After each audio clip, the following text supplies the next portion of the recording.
Hi, it's Richard from eBroker. Today we're going to have a look at what's involved in loading a new client or member into the system.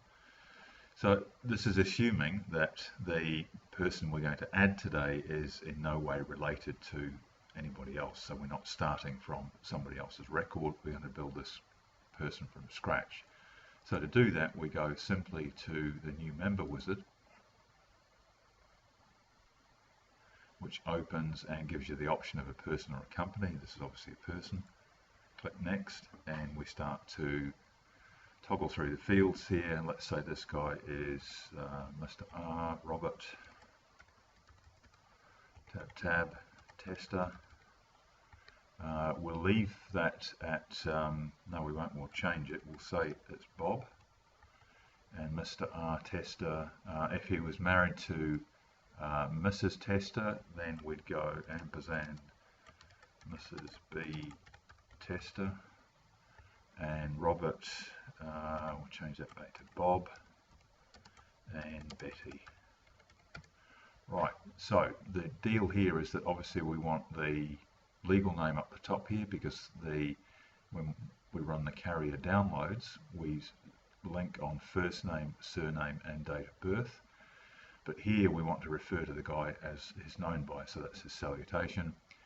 The family mail salutation becomes the first line of the envelope if we're writing to these people as a couple. And if we're writing a family letter, then it would be Dear Bob and Betty in the family salutation. Account name and account code you won't use, those were linkages to a foreign general system we built. We probably don't know this guy's grade yet, but let's say we do know his date of birth,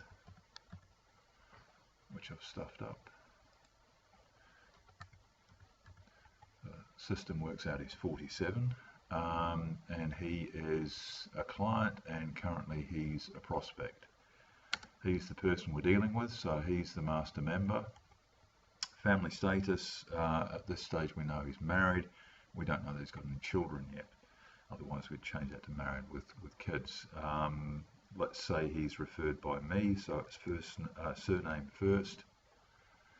Scroll through, pick that. We don't yet know his employer. We know he's involved in the construction industry. He may or may not be self-employed. If he is, you just tick this. If he employed other people, you would tick that as well. Let's take that out, and let's say he's a carpenter, and he's an OC3 that we know. And in here, if he's doing residential and renovations, just gives us a bit more idea of what he's actually doing. So there we go, that's the first screen done, and we go next, and it takes us into the, sorry, I've gone one too far, takes us into the home details. Now up at the top you've got an address search bar, so here you can type a snippet of the address. So if we went Hill Road, press enter, the system goes away and looks at our copy of the NZ Post postcode database. And we can see that there are several 255 Hill Roads around the country, but the one we want is the one in the garden. So we click to select that, and when you press enter, it now pre-populates all of the fields in here with the correct spelling, the correct suburb, and obviously the correct postcode. If his mail goes here, then we'll say yes, this is a postal address. If not, leave it blank. And let's say that we've got a 2984140 and 021900. Some nice spaces in there just so older people can see it. And we're going to say this guy is Bob at tester.com. And yes, we are going to send mail to this address. Yes, that's the primary email address. So pretty straightforward. We've got most of his address stuff that we know in there, and it's all accurate based on the NZ Post database. Click next. Because we hadn't ticked that he has a postal address there, has somewhere different, so in this case we're going to search for a PO box. and you can just put that in a string, PO Box 8499, press enter, and the system goes away, and there are 4 possible matches. Let's select our one, which is the Simon Street one. Again, press enter, and it populates the fields for us, and we're going to now say that this is the primary mail address, and we're going to send point mail there. We don't at this stage have any work details, but it's the same deal. Fill out the physical work details. Always handy if you're going to have a meeting with a chap at work. And again, if there was a different work postal, you'd tick that. Who's the consultant? It's me, and because we know that we've got an email for this chap, we'd certainly include him on any email campaigns that we're doing. So there we go, we've actually entered a new member. Do we want to change this new member's record? Yes, we do, because we're going to add something else in, or perhaps we're going to ring the guy. Now, let's do that. We'll ring the guy and make an appointment. So when we're closed from there, here's the new record. Bob Tester, he's 47, he's a carpenter, he's a prospect at this stage. He does residential, which I can't spell, and renovations.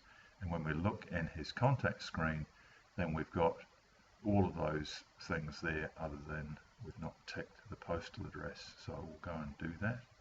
So we'll go back to addresses, go to the list, and we'll put a tick in postal and press enter to accept that change. So now when I refresh that screen, yep, we've got a good looking screen here with all of the contact details in, and we can actually ring the guy up, or we can have a meeting with him. So if we're going to have a meeting, if we'd already arranged that, simply double click physical home, and it takes you straight to your calendar. Let's say the appointment is going to be next week, and it's going to be 3 o'clock on Monday. Just start typing.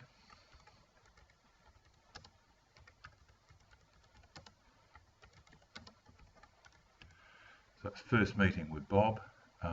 It's at 255 Hill Road, The Gardens. It's pulled through his landline and his mobile number, and we're going to set a classification for this. Let's say this is a first meeting. So we use a color coding system here. So first meeting's blue, a report presentation is green for go, and then we have a business transaction, which is kind of a red color. So this is a first meeting. So let's go back and just find that first meeting there, and we'll save and close. We'll say that's going to be an hour, might be an hour and a half. I've heard he's a bit of a petrol head, so there might be some other stuff to talk about. So there's the appointment, and if we now go back to the client, here we are, and when we look in journal, there's that first meeting down for an hour and a half. And if you ended up taking, only an hour, then come back in and adjust that time. 3 o'clock, and must be something with my mouse. There's something going on weirdly with my mouse, but you could shorten off that time. There we go. No, my batteries must be low in the mouse, but you can shorten off that time, and when we refresh in here, that's disappeared back to an hour. Now, one of the things I haven't explained previously is that there is a mapping functionality in here. So anywhere you've actually got a physical address, you can right click on that line and show map, and that will go off to I think it points to Google Maps, and that will bring up a Google map of that area. It may do. There we go. Might have lost you, not sure.